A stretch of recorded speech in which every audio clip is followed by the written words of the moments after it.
Hello, everybody!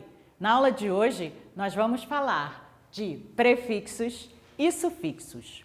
O estudo da morfologia, ou seja, do processo de formação de palavras, nos permite conhecer novas palavras, reconhecer outras e, desta forma, ampliamos a nossa capacidade vocabular, nossa capacidade de expressão, consequentemente ampliando também a nossa atuação como ser social. E dessa forma, para formarmos novas palavras, temos o processo de prefixação, ou seja, o acréscimo de um prefixo, que é uma partezinha nova no início de uma palavra, e também temos a sufixação, que é o acréscimo no final da palavra de uma unidade, formando assim uma nova palavra. Uma particularidade importante de passar para vocês, da diferença é óbvia, que de localização, já deu para ver, o prefixo, ele até tem o pré, ele vem antes da palavra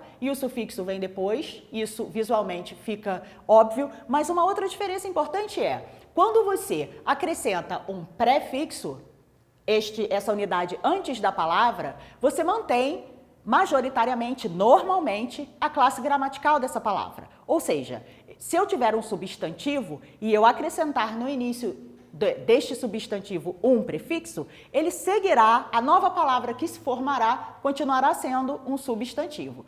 Já no caso do sufixo, a gente tem uma mudança na classe gramatical quando formamos a nova palavra. E aí eu vou aproveitar e olhar a nossa gravura de hoje, que é o happiness. O happiness, ele tem origem na palavra happy. Teacher, mas tem alguma coisa errada, porque happy não se escreve com I, é com Y, né? Happy é com Y, isso. Só que no momento em que se acrescentou o sufixo e formou-se uma nova palavra, esse Y virou I. E aí, happy, em português, alegre, feliz, isso é um adjetivo. No momento em que a gente juntou o sufixo ness, happiness, o que era alegre, adjetivo, virou alegria, um substantivo. Então, entendem? No momento em que você acrescenta um ou outro, no caso do sufixo tem essa mudança. Teacher, eu tenho que saber isso para usar? É claro que não, quem tem que saber sou eu. Só estou trazendo aqui a informação para falar para vocês uma outra diferença. E aí, agora, vamos observar alguns dos prefixos mais comuns. É importante que você conheça, porque no momento que você bater o olho numa dessas palavras, seja numa música, num filme, numa série, você vai lembrar que, olha, legal, na verdade essa palavra era X, foi acrescentado isso aqui no início e virou uma outra, entendi. Por exemplo, a palavra, a partícula am, você tem possible, que é possível. Se você bota o am no início, você forma uma nova palavra. O possible tornou-se impossible. O possível virou impossível. Parece até com português. Esse prefixo é fácil da gente entender em inglês. Eu tenho um outro que é, perfection, perfeição. Mesma coisa em português. Se você colocar o am antes, vira imperfeição. Em inglês também. Botou am, perfection, imperfeição.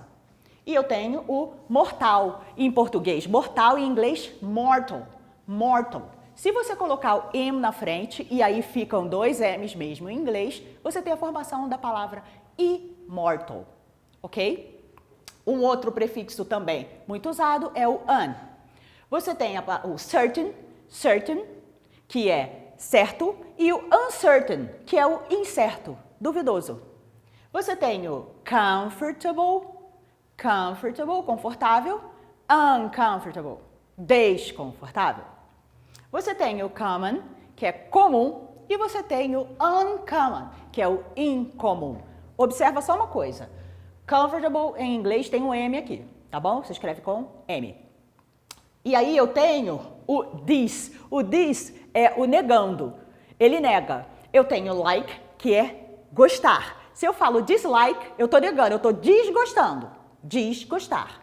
Eu tenho o appear, que é aparecer. Se eu falo disappear, desaparecer. E também tenho o agree, concordar, disagree, discordar.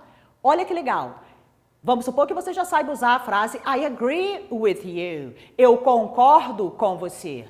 A partir desse momento, você também sabe discordar e você vai formar uma nova frase. I disagree with you. Entenderam? É dessa forma que o prefixo vem para aumentar o seu escopo de vocabulário. E aí nós temos um último que eu trouxe, que é o in. Você tem o visible, que é visível, invisible, invisível. Correct, correto, incorrect. Efficient, eficiente, inefficient, não eficiente, ineficiente. Agora, vamos dar uma olhada nas palavras que mudam de classe, né? Que eram substantivo e viram outras. Vamos ver os significados. O happiness a gente já viu.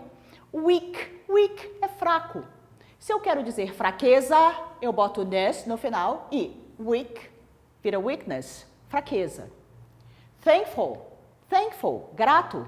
Se eu quero transformar isso em gratidão, eu boto ness e vira thankfulness, gratidão.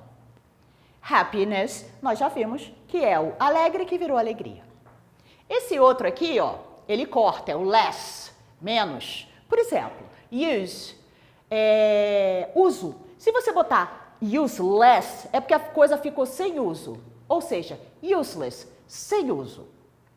Estou tentando achar uma tradução melhor. Useless, o significado de useless é algo que não tem muita importância. Não se usa mais. Eu tenho também aqui o end. End é fim. Endless, infinito, sem o fim. Worth é valor.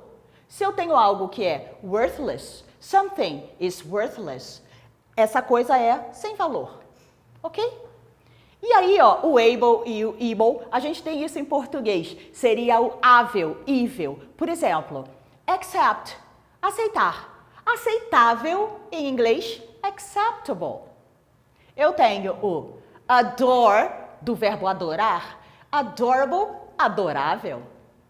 E eu também tenho comprehend, seria o comprehend, de compreender, e algo que é compreensível em inglês é comprehensible. Ok? Por fim, temos o ian. Esse é o on. Por exemplo, observação, ação. Então eu tenho, ó, observation, observação. Eu tenho o creation, de criação. E eu tenho action, de ação. Então, repetindo, o que eu trouxe para vocês hoje são duas formas de se formar palavras e, desta maneira, mesmo que você nunca tenha visto a palavra na vida, vamos supor, eu nunca vi a palavra weakness, teacher, mas eu sei que o weak é fraco. Ah, esse ness, então, ele entrou para dar um significado novo para o fraco e virou fraqueza. Isso, o conhecimento da morfologia, do processo de formação das palavras, ele vem justamente para ajudar você a enriquecer o seu vocabulário e, dessa maneira, se colocar de forma mais ativa junto à sociedade como um ser social. Tá ok? Thank you so much. Bye bye.